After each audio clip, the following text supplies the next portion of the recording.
Bonjour, nous allons réaliser une crème brûlée. Pour ce faire, 3 étapes sont importantes.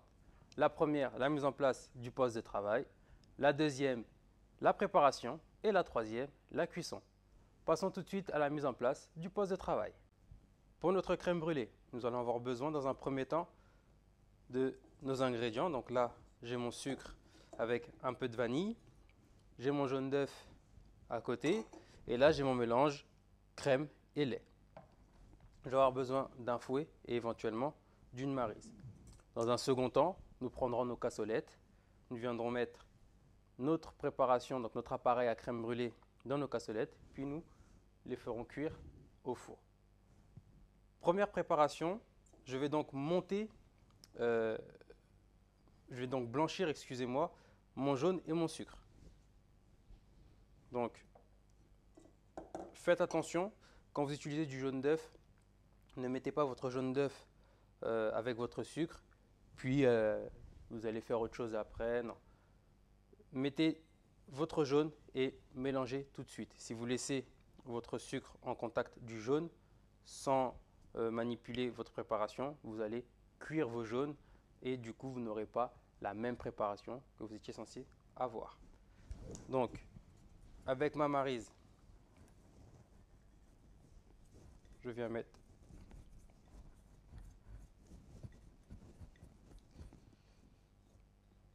mon jaune.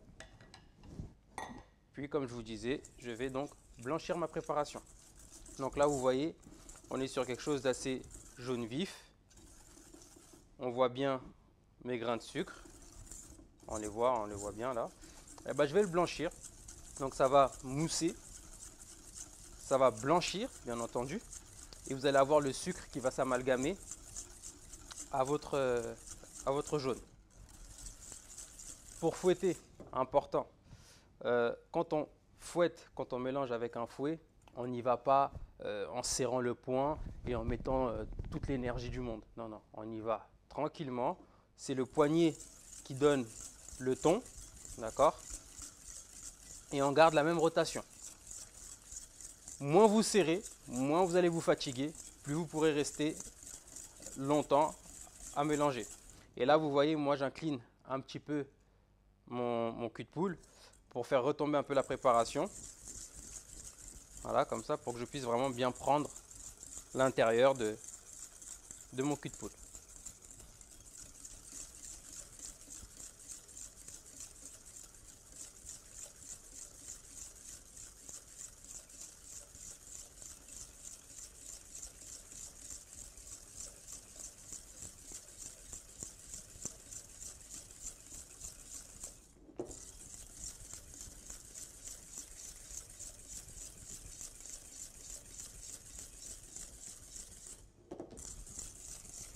Donc là, ça a bien blanchi.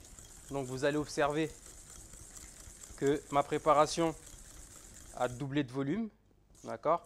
Et on est sur une onctuosité vraiment, vous allez voir, regardez, hop. Ouais, je suis vraiment sur du ruban. D'accord? Donc là, mon sucre s'est bien amalgamé.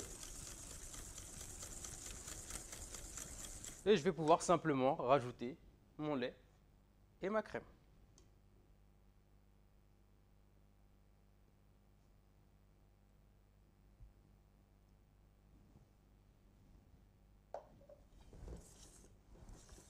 Donc j'y vais délicatement pour ne pas en mettre partout.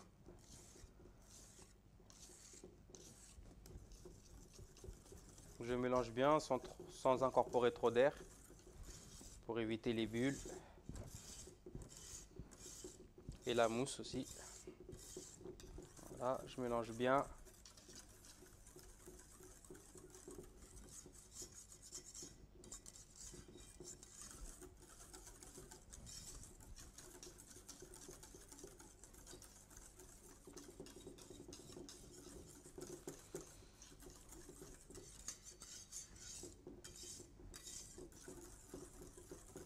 Voilà. Je vais pouvoir filmer, donc pas forcément à contact, hein, vous mettez juste le film par-dessus et je vais pouvoir le réserver minimum 1 heure au frais. Vous pouvez, si vous observez qu'il y a des grains ou des impuretés, passer votre crème brûlée au chinois pour vraiment retirer toutes les impuretés. Moi, je suis sur un appareil plutôt lisse. Donc, je vais simplement le filmer et le réserver minimum 1 heure avant de pouvoir l'écouler dans mes contenants et de les mettre au four. 1 heure plus tard, donc vous allez observer que votre appareil a épaissi. D'accord, donc là, il aura une belle consistance. Je vais le défilmer. Donc, je viens de préchauffer mon four à 95 degrés. Donc, la cuisson pour vos crèmes brûlées, c'est entre 90 et 100 degrés. Hop, ça, je mets ça là. Donc, je vais prendre mes petites cassolettes. Je vais me préparer un bec verseur avec une petite maryse. Donc là, ma maryse, c'est vraiment pour bien corner mon cul de poule. Vous pouvez, si vous le souhaitez, utiliser un chinois à piston pour plus de précision. Mais un bec verseur, c'est très bien aussi. Donc je vais couler ma préparation dans mon bec verseur. Là, je ne sais pas si vous voyez la texture, mais on est sur quelque chose de très... un appareil qui a bien épaissi. Très belle texture. Et je vais les couler simplement dans mes ramequins.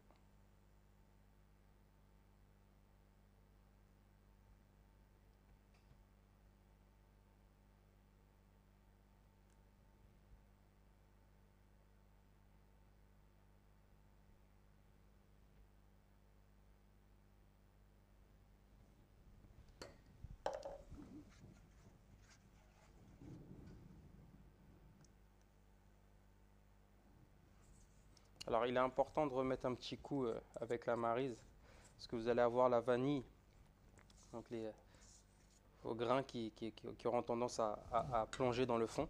Donc c'est important de remettre un coup à l'intérieur pour bien remélanger et pour que vous puissiez avoir de la vanille partout.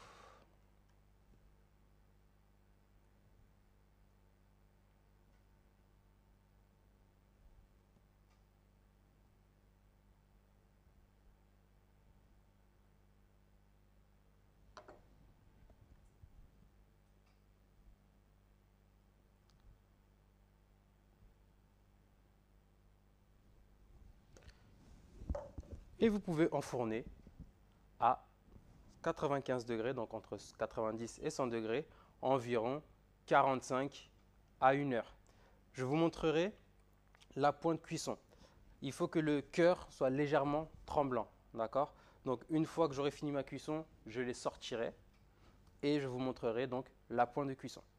Je viens de sortir mes crèmes brûlées du four, donc je vais vous montrer la pointe de cuisson. Donc comme je vous disais, il faut que le cœur soit tremblotant, d'accord? Donc vraiment cette zone-là, d'accord?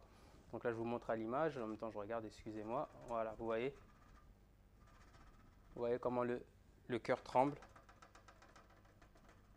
Voilà. Une fois que je suis comme ça, je vais pouvoir les mettre à reposer. Alors là, ça sort du four, donc ne les mettez pas directement dans votre frigo ou dans le congélateur. Attendez 10-15 minutes que ça retombe un petit peu en température. Vous pouvez les mettre sur une grille, par exemple. Puis ensuite, vous les mettez à refroidir au frigo et laissez vraiment un temps conséquent de repos avant de pouvoir les brûler et de les consommer. Il faut que la fin de cuisson et le repos puissent venir bien prendre et faire figer votre appareil, ou du moins votre crème brûlée. Donc après plusieurs heures de repos, ma crème a figé. D'accord, je vais pouvoir brûler ma crème brûlée. Donc là, moi j'utilise un sucre cassonade bio. Donc j'ai quelque chose d'assez fin.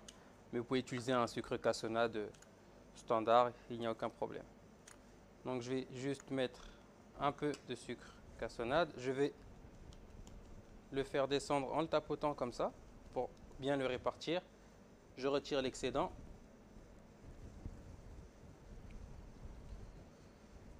Voilà. Je viens retirer l'excédent tout autour pour pas avoir de caramel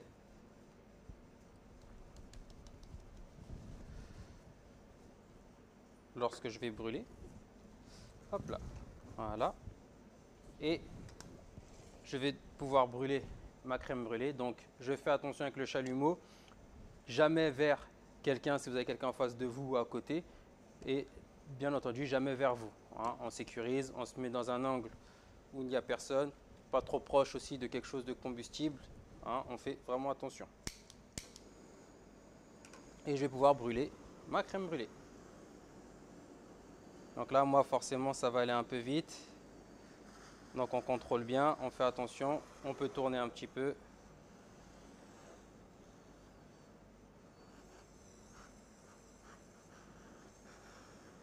Alors quand ça fait ça, c'est normal. Ça veut simplement dire que la bonbonne de gaz s'est agitée. Donc c'est pour ça que vous avez cette... ne paniquez pas, c'est juste que la bonbonne de gaz, elle s'est agitée. Donc du coup, vous avez, vous voyez, si je le fais, vous voyez, voilà. Parce que ça s'agite à l'intérieur, c'est parce que c'est une bonbonne qui est pleine. Donc surtout, ne paniquez pas. Juste vous reculez, vous redressez un petit peu. Et voilà. Bien entendu, on laisse durcir un petit peu. Et voilà comment réaliser une crème brûlée.